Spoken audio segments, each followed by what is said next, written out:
The Galactic Council, an interstellar body meant to maintain peace and harmony, had increasingly resorted to extreme measures to preserve its dominion. Earth, a defiant member of the United Earth Federation, UEF, had been under constant scrutiny.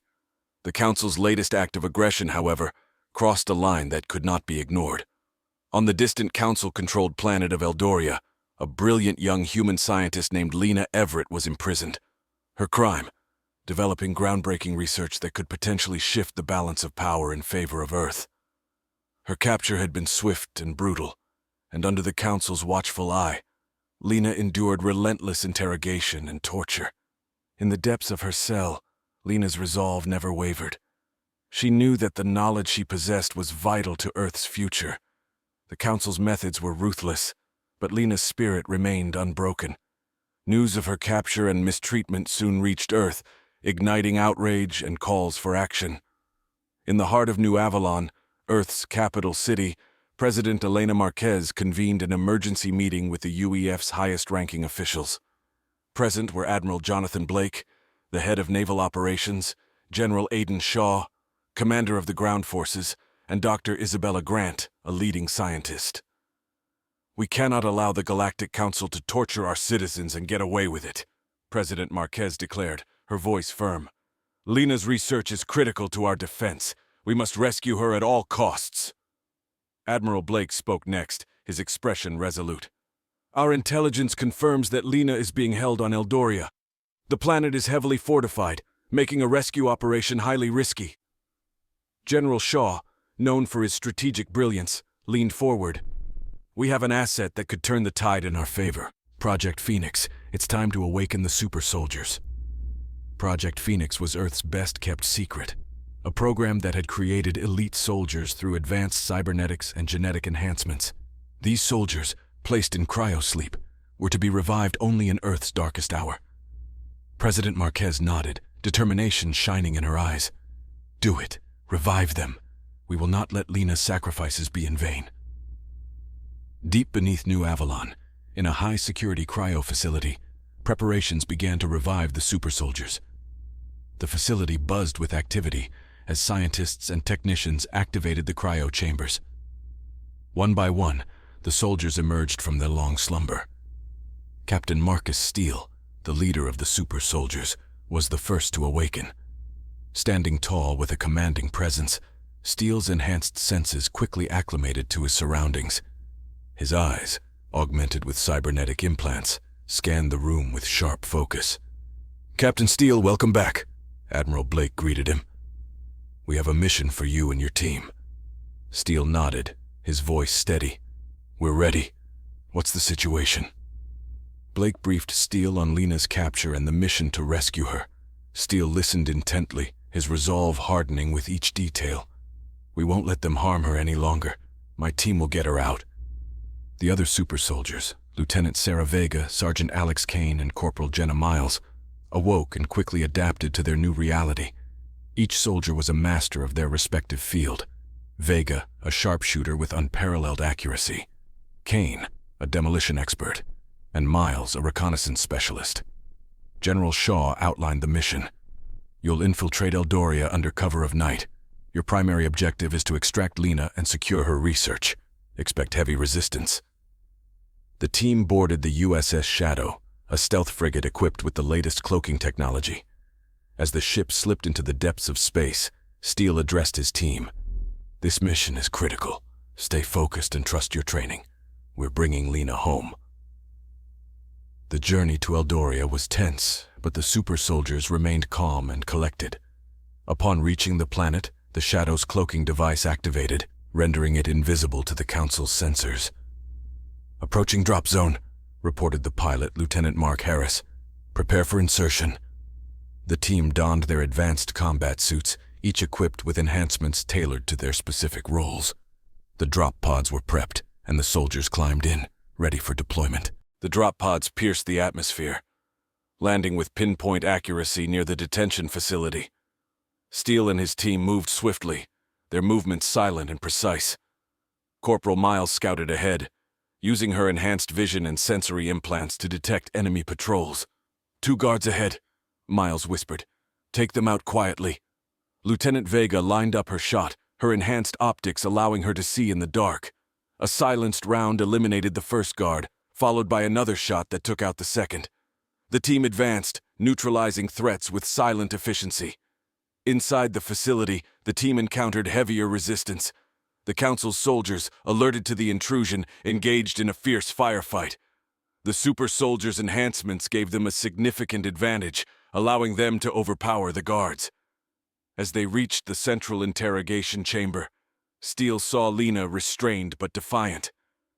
"Lena, we're here to get you out," he said, moving to free her. Lena's eyes filled with relief and determination. "Thank you. We need to hurry. They won't let us go without a fight." Sergeant Kane set to work disabling the restraints, while Vega and Miles covered the exits. "We've got incoming," Vega warned. "Get ready!" Steele's team held their ground as more guards poured into the room. The firefight was intense, but the super soldiers' superior skills and equipment turned the tide. Kane finished setting charges around the facility to ensure they left no trace of their presence. "Charges set," Kane confirmed. "Let's move." With Lena freed and the charges ready to detonate, the team fought their way back to the extraction point. The Shadow's engines roared to life as the ramp lowered, welcoming them aboard. "Get us out of here, Harris!" Steele shouted. The Shadow lifted off, its cloaking device reactivating as it sped away from Eldoria. On board, Lena was quickly tended to by the ship's medic, who ensured she was stable. Back on Earth, the successful rescue mission was met with widespread celebration. Lena's return and the revival of the super soldiers marked a turning point. President Marquez addressed the nation, her voice filled with pride and determination. "We have shown the Galactic Council that we will not tolerate their tyranny. Our resolve is stronger than ever, and we will fight for our freedom with every ounce of strength we have. Lena's bravery and the skill of our super soldiers are a testament to our unwavering spirit." In the weeks that followed, Lena's research was rapidly implemented, enhancing Earth's defenses and offensive capabilities. The tide of war was beginning to shift, but the fight was far from over. The Galactic Council, though shaken, remained a formidable adversary. Captain Steele and his team continued to train and prepare, knowing that their mission was far from complete. They had proven their worth and shown the galaxy that Earth would not be intimidated. The struggle for freedom and justice continued, with new battles, alliances, and challenges awaiting them in the chapters to come. Thus began the first chapter of an epic journey, with the promise of hope and the determination to overcome any obstacle. The successful rescue of Lena Everett and the revival of the super soldiers had given the United Earth Federation, UEF, a newfound strength. With Lena's groundbreaking research being rapidly integrated into Earth's military technology, the UEF was ready to push back against the Galactic Council with renewed vigor. In the bustling command center of New Avalon, President Elena Marquez stood before a holomap, surrounded by her top advisors. Admiral Jonathan Blake, General Aidan Shaw, Dr. Isabella Grant, Lena Everett, and Captain Marcus Steele were all present, each preparing for the next phase of their campaign. "Our recent victories have inspired resistance movements across the galaxy," President Marquez began, her voice filled with resolve. "We must support these uprisings and unite the galaxy against the Council." Admiral Blake nodded. "Intelligence reports indicate that several key systems are on the brink of rebellion. If we can coordinate with these resistance groups, we can destabilize the Council's control over these regions." General Shaw added, "Our next target should be the Epsilon Eridani system. It's a strategic location with a significant resistance presence. If we can liberate it, we'll gain a strong foothold in this sector." Lena, her eyes shining with determination, spoke up. "My research includes advanced communication technology that can help us coordinate with the resistance cells more effectively. We can provide them with the tools they need to organize and strike back." Dr. Grant agreed. "We can deploy these upgrades to our ships and ground forces immediately. This will enhance our ability to gather intelligence and execute precise strikes." President Marquez turned to Captain Steele. "Your team will lead the ground operations once again. Your objective is to link up with the resistance leaders and assist them in liberating Epsilon Eridani." Steele, standing tall and resolute, acknowledged the order, We'll get it done, Madam President. The Council won't know what hit them. As preparations for the mission began, the UEF's fleet assembled in high orbit around Earth. The USS Vanguard, the USS Shadow, and several other ships were outfitted with the latest technological advancements derived from Lena's research. The fleet's objective was clear: to liberate Epsilon Eridani and support the local resistance. The journey to Epsilon Eridani was filled with anticipation. Upon entering the system, the fleet maintained a low profile, avoiding detection by the Council's patrols. The USS Shadow, with its advanced stealth capabilities, was tasked with inserting Captain Steele and his team near the Resistance's stronghold. Approaching the drop zone, Lieutenant Mark Harris reported. Cloaking systems are active. We're invisible to their sensors. The super soldiers, clad in their enhanced combat suits, prepared for deployment. Steele addressed his team. Our primary objective is to establish contact with the Resistance leaders and assist them in their operations. Stay sharp and watch each other's backs. The drop pods launched from the Shadow, descending silently through the atmosphere and landing with precision near the Resistance's base of operations. The team moved swiftly, their advanced sensors and recon drones scanning the area for threats. Corporal Jenna Miles, using her enhanced vision and sensory implants, led the way. No hostiles detected. We're clear to move forward. As the team approached the Resistance base, they were met by a group of armed fighters. The leader, a grizzled veteran named Commander Aaron Voss, stepped forward. You must be the UEF team.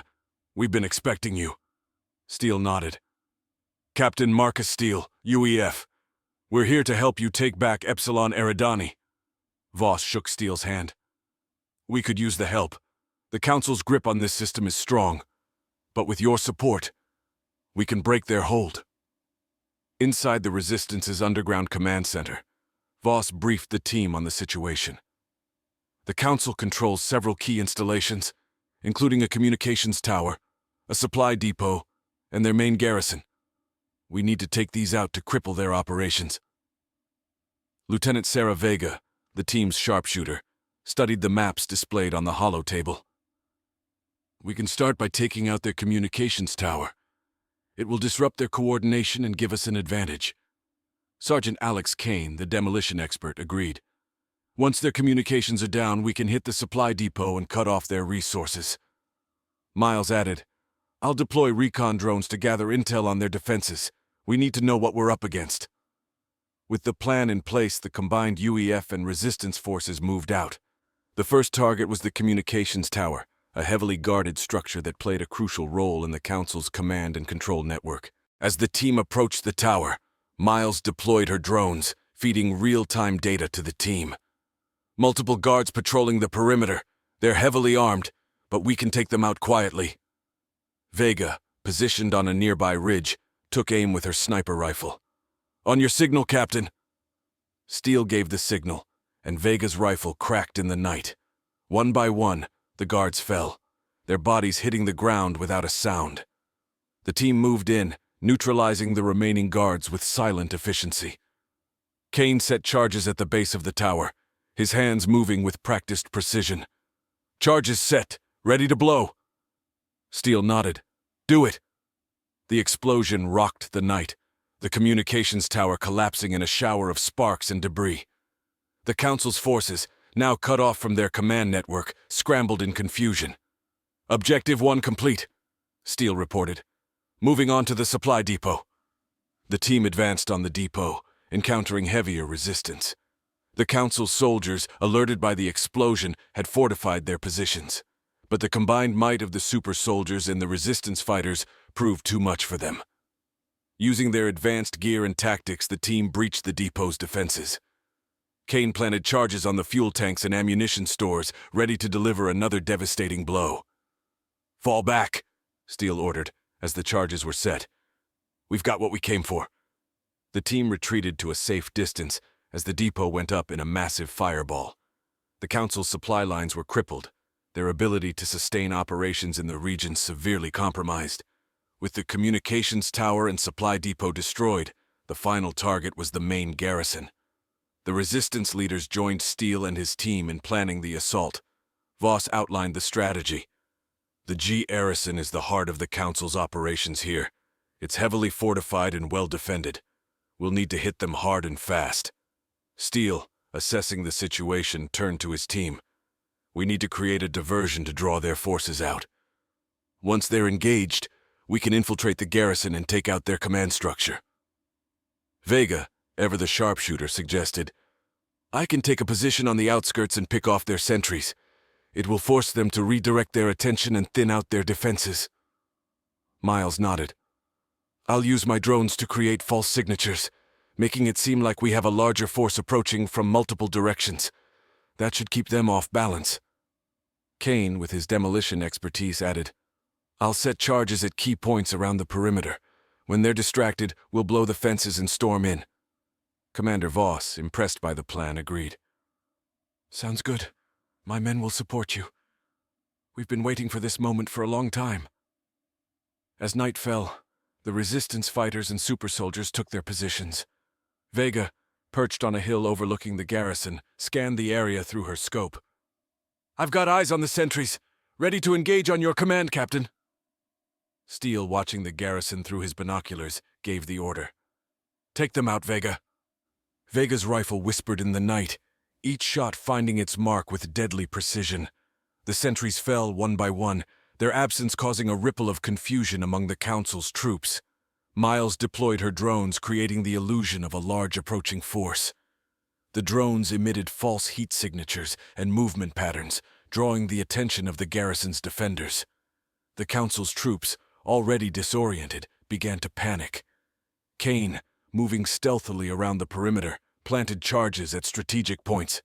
Charges are set. On your signal, Steele. Steele, watching the Council's troops scramble, gave the signal. Do it!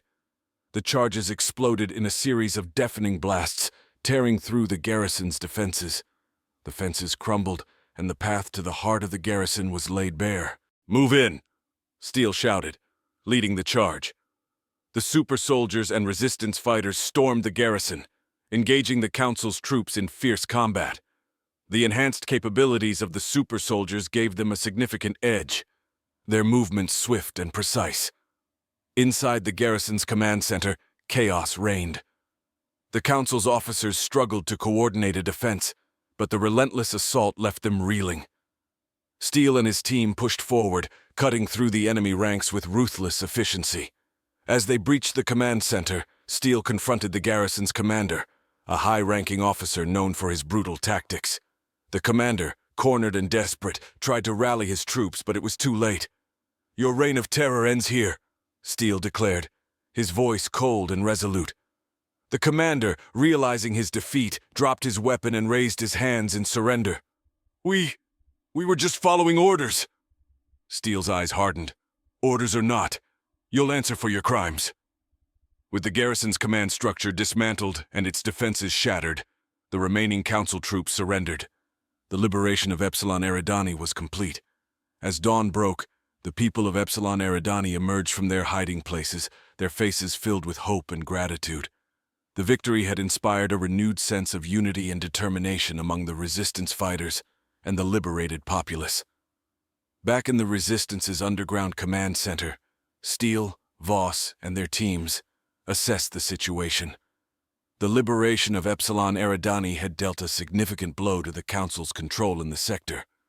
President Marquez, addressing the UEF and the people of Epsilon Eridani via holo communication, spoke with pride and determination. Today, we have shown the Galactic Council that their tyranny will not go unchallenged. The liberation of Epsilon Eridani is a testament to the bravery and resilience of our people. Together, we will continue to fight for our freedom and for a future free from oppression. The victory at Epsilon Eridani had not only weakened the Council's hold on the sector, but also inspired other systems to rise up. Resistance movements across the galaxy began to gain momentum, their resolve strengthened by the success of the UEF and their allies. In the aftermath of the battle, Lena's advanced communication technology was deployed across the UEF's network, enhancing their ability to coordinate with resistance groups and gather crucial intelligence. The tide of war was beginning to shift, but the fight was far from over. As the UEF strategized their next moves, Captain Steele and his team remained vigilant. They had proven their mettle, and shown the galaxy that Earth would not bow to tyranny. The struggle for freedom and justice continued, with new battles, alliances, and challenges awaiting them in the chapters to come. Thus continued the second chapter of their extraordinary journey, with hope and determination lighting the path ahead. The liberation of Epsilon Eridani marked a significant victory for the United Earth Federation, UEF, and their allies. However, the Galactic Council was not willing to concede their control so easily. They launched a series of brutal counterattacks, aiming to quash the burgeoning rebellion. Earth and its allies braced for the inevitable escalation of conflict. In New Avalon, President Elena Marquez and her top advisors gathered once more to discuss their strategy. The room was filled with a sense of urgency and determination as they planned their next moves. "We've dealt a severe blow to the Council, but we must be prepared for their retaliation," President Marquez said, her voice firm. "Our next objective is to solidify our gains and expand our influence. We need to support the resistance movements in other key systems." Admiral Jonathan Blake nodded. "Our intelligence indicates that the Council's main supply hub in the Delta Prime system is critical to their operations.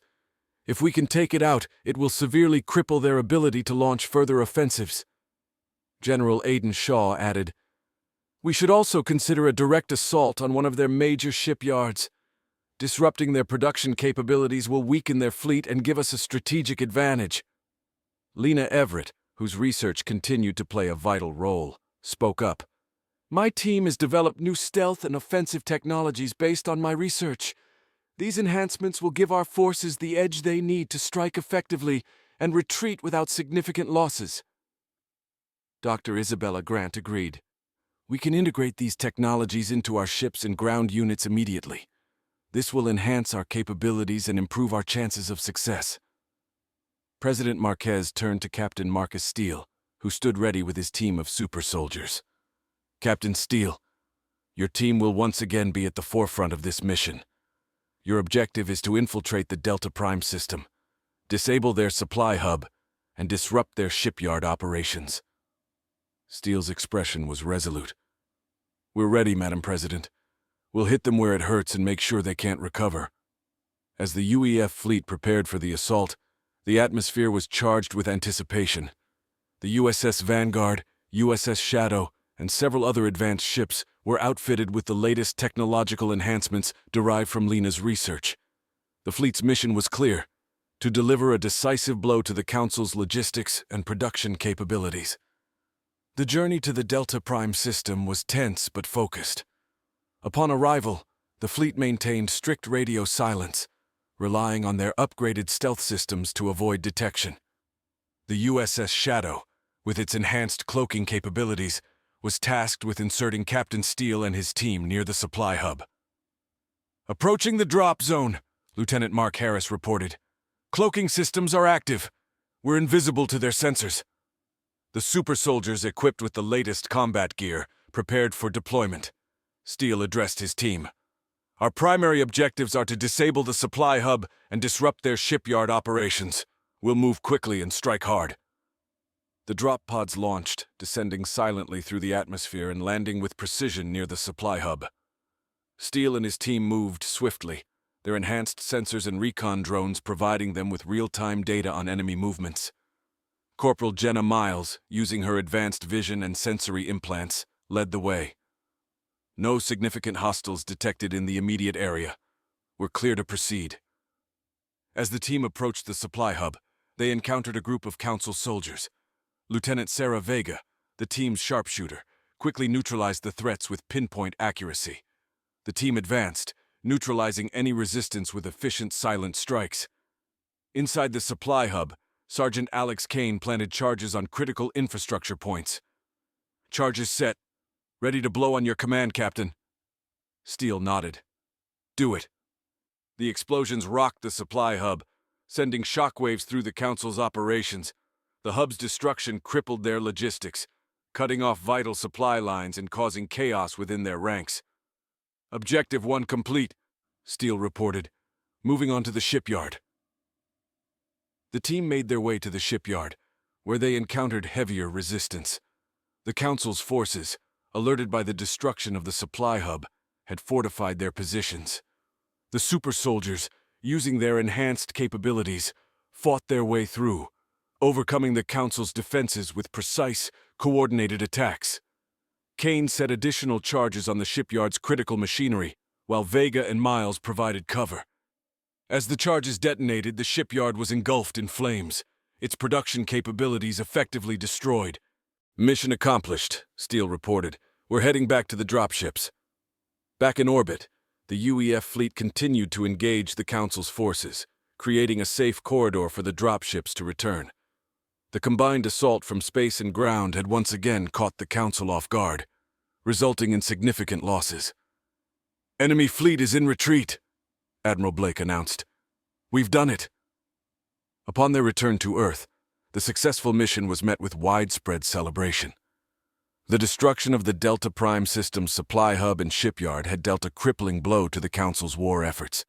President Marquez addressed the nation, her voice filled with pride and determination. "Today, we have struck a decisive blow against the Galactic Council. Our victory at Delta Prime is a testament to the bravery and skill of our soldiers and the indomitable spirit of our people. We will continue to fight for our freedom and for a future where justice prevails." The successful operation had not only weakened the Council's ability to wage war, but also inspired other systems to rise up against their oppressors. Resistance movements across the galaxy gained momentum, their resolve strengthened by the UEF's victories. In the aftermath of the battle, Lena's advanced technologies were further integrated into the UEF's military capabilities, enhancing their strength and resilience. The tide of war was beginning to shift, but the fight was far from over. As the UEF strategized their next moves, Captain Steele and his team remained vigilant. They had proven their worth and shown the galaxy that Earth would not bow to tyranny. The struggle for freedom and justice continued, with new battles, alliances, and sacrifices awaiting them in the chapters to come. Thus ended the third chapter of their extraordinary journey, with hope and determination lighting the path ahead. The end.